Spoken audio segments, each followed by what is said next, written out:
राजाको रानी यार आज त कस्तो गरेछ नि भगवत लाग्छ नि मुखभरि कलर लाग्छ छैन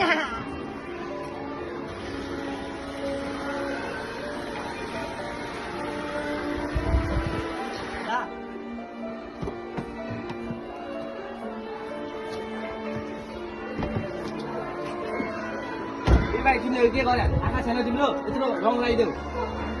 माफ गर्नु मालिक मैले देखिनँ के अरे यत्रो महँगो गरेर छैन कहिले पनि तिम्रो त राख्नु होला जिन्दगीमा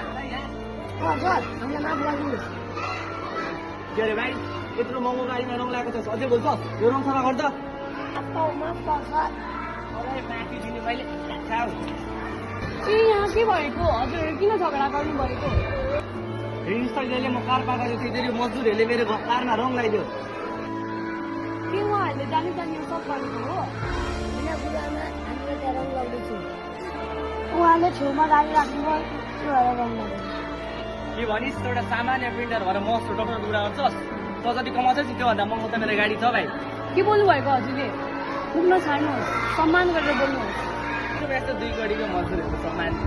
यसरी तपाईँले कसैले कामको आधारमा अपमान हेला गर्न पाउनुहुन्न एक त तपाईँको गल्ती छ फेरि ठुलो कुरा गर्ने त म ठुलो र मेरो काम पनि त्योभन्दा ठुलो छ तपाईँले यत्रो पढे लेखेर डाक्टर बन्दा पनि सोच चाहिँ हिँडिरहेछ सानो काम सानो ठुलो हुन्छ र म पनि एक शिक्षिका हो मेरा कारण कयौँ नानी बाबुहरू कत्रा कत्रा ठाउँमा पुगे कति त्यसै छन् के तिनीहरूमा मैले पनि फरक देख्नु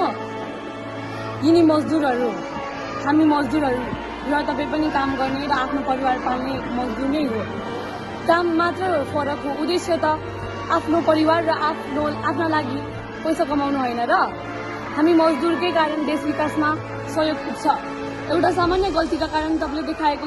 घमण्ड मलाई ठिक लागेन के तपाईँ अब डाक्टर हुनुभयो भन्दैमा तपाईँका बाआमाको कामलाई सानो मानेर अपमान गर्नुहुन्छ जसका कारण तपाईँ डाक्टर हुनुभयो हामी सबै मजदुर जुन पेसा गरे पनि एक भएर अघि बढे गाउँ समाज र राष्ट्र परिवर्तन गर्न सक्छौँ नि ओहो यो त मैले सोचिनँ मेरा बापा त मेरा पेसाका हुनुहुन्न नि मैले जस्तै मेरो व्यवहार अरूले मेरो बाला गर्दा त मेरो नि मन त दुख्ला नि मलाई माफ गर भाइहरू मलाई माफ गर हामी सबै समान त छौँ नि होला कसैसँग धेरै सम्पत्ति कसैसँग थोरै तर मेहनत गर्ने कारण त एउटै हो नि र बुढो आमालाई पनि धन्यवाद तपाईँले मलाई यस्तो राम्रो ज्ञान दिनुभयो त्यसै कारण हामीले कसैलाई भेदभाव नगरौँ र जे जस्तो काम भए पनि असल र इमान्दारीको काम गरौँ र कामको पनि सम्मान गरौँ